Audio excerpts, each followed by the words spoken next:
Assalamualaikum warahmatullahi wabarakatuh. Halo semuanya. Perkenalkan, kami dari kelompok 3 kelas Fisika Radiasi Praktikum 2A dengan saya Saung Aditya Gabrahman dengan NIM 41324109. Saya Amelia Nurul Nafis dengan NIM 4132411010. Saya Watinada dengan NIM 4132411011. Dan saya Anissa Nurlaili dengan NIM 4132411012. Kali ini kita akan melakukan praktikum fisika radiasi dengan topik 1 yaitu menentukan tegangan plateau pada detektor Geiger-Müller dengan simulasi red lab. Nah, tujuan dari praktikum kali ini adalah untuk menentukan tegangan plateau dan juga tegangan ambang dari detektor Geiger-Müller. Nah, untuk alat bahannya kita membutuhkan PC atau laptop. Software Red Lab di mana memuat sumber radioaktif CO60, Ca137, high voltage, lalu ada amplifier, preamplifier, dan juga counter. Detektor Geiger-Müller merupakan detektor yang dapat mendeteksi berbagai macam radiasi, seperti radiasi alfa, radiasi beta, dan juga radiasi gamma. Nah, detektor ini menggunakan prinsip ionisasi gas dalam tabung, yang dimana dalam tabung ini ada gas helium atau gas argon. Tegangan plateau adalah daerah kerja di mana saat detektor mulai mencacah radiasi dengan cacahan yang stabil. Lalu untuk batas ambang adalah di mana saat detektor mulai mencapai puncak dan cacahannya mulai turun. Untuk pengambilan data, kita akan menggunakan software Red Lab yang sudah terinstall di PC atau laptop kita. Pertama-tama, buka folder Red Lab.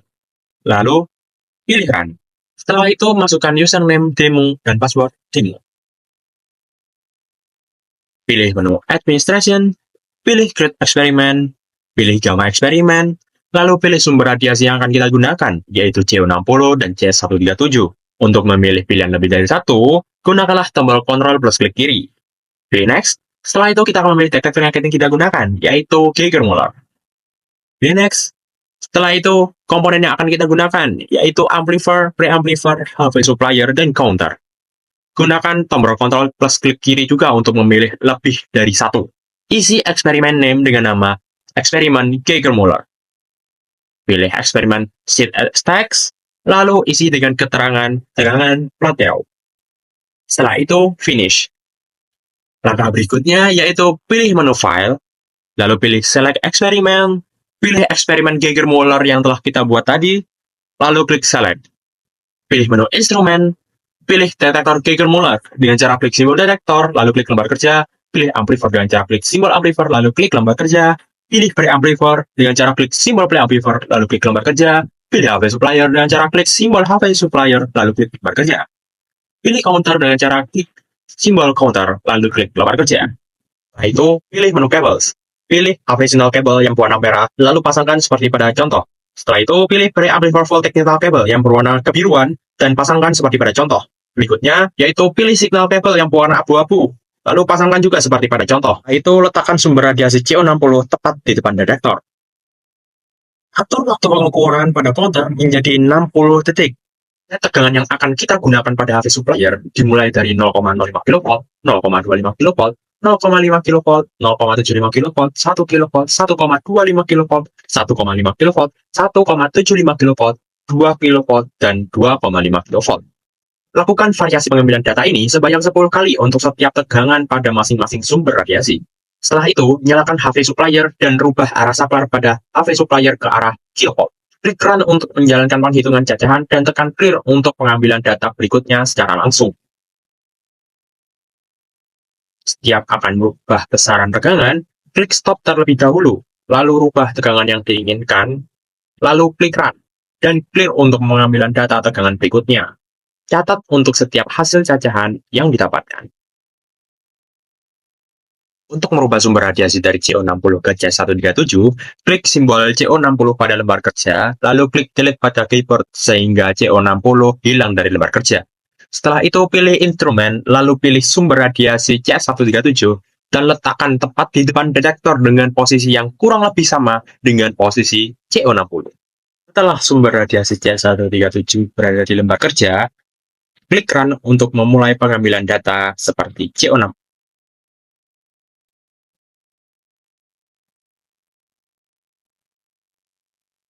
Hasil cacahan CO60 dan C137 dimasukkan ke dalam tabel seperti ini, dan hitung rata-rata cacahan pada tiap tegangan untuk masing-masing sumber radiasi.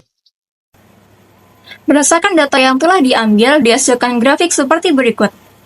Berdasarkan grafik, terlihat pada tegangan 0,05 kV, nilai rata-rata cacahan masih 0. Tegangan ini disebut sebagai tegangan awal, yaitu tegangan minimum yang mulai diberikan ke detektor. Namun, pada rentang ini, detektor belum mampu mencatat adanya radiasi. Nilai cacahan mulai naik secara signifikan pada tegangan 1 kV, baik untuk CA137 maupun CO60. Inilah yang disebut sebagai batas ambang, yaitu tegangan minimum di mana detektor mulai mampu bekerja secara efektif dan mampu mencatat adanya radiasi. Setelah melewati tegangan ini, grafik menunjukkan daerah yang relatif datar atau stabil, yaitu antara 1 hingga 2 kV. Daerah inilah yang disebut sebagai daerah kerja atau daerah plateau, di mana nilai cacahan tetap konstan meskipun tegangan dinaikkan. Pada daerah kerja ini, detektor Geiger-Müller bekerja dengan optimal dan memberikan hasil pengukuran yang konsisten. Namun, setelah melewati tegangan 2 kV, baik pada grafik CA137 maupun CO60, terlihat adanya penurunan nilai cacahan. Penurunan ini menandakan bahwa detektor mulai keluar dari daerah kerjanya dan tidak lagi memberikan hasil yang akurat. Kemungkinan karena terjadi efek samping seperti arus bocor atau pelepasan muatan yang tidak diinginkan. Nah, berdasarkan data percobaan yang diperoleh, karakteristik operasional detektor Geiger-Müller itu secara jelas mengikuti pola teoritis yang dijelaskan melalui 3 parameter fundamental. Yang pertama itu tegangan awal yang teramati pada 0,5 kV yang menunjukkan kesesuaian dengan teori bahwasanya detektor membutuhkan energi minimum untuk memulai proses ionisasi. Pada titik ini, meskipun cacahan yang terdeteksi itu masih rendah, namun telah memvalidasi prinsip dasar bahwasanya medan listrik dalam tabung Geiger-Müller itu mulai mampu mempercepat elektron hasil ionisasi. Selanjutnya yaitu kemudian yang kedua itu ada batas ambang. Terjadi pada 1 kV. Pada percobaan ini secara tepat menggambarkan teori transisi dari daerah proporsional ke daerah Geiger-Müller. Data ini menunjukkan lonjakan yang signifikan. Cacahan menjadi 12,098 di CS137 dan 39,630 pada CO60. Pada tegangan ini yang sesuai dengan prediksi teoritis tentang tercapainya kondisi kerja stabil di mana setiap partikel radiasi itu akan menghasilkan pulsa yang seragam. Nah, konsistensi pengukuran dengan variasi kurang dari 5% pada titik ini memperkuat konsep batas ambang sebagai titik operasi minimal yang direkomendasikan. Selanjutnya, yang ketiga itu ada daerah plateau yang terjadi pada tegangan 1 sampai 2 kV.